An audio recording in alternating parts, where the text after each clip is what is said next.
ॐ सोमनाथाय नमः। ॐ मल्लिकार्जुनाय नमः।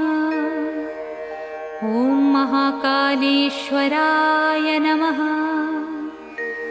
ॐ ओंकारेश्वराय नमः। ॐ वैद्यनाथाय नमः। ॐ भीमशङ्कराय नमः।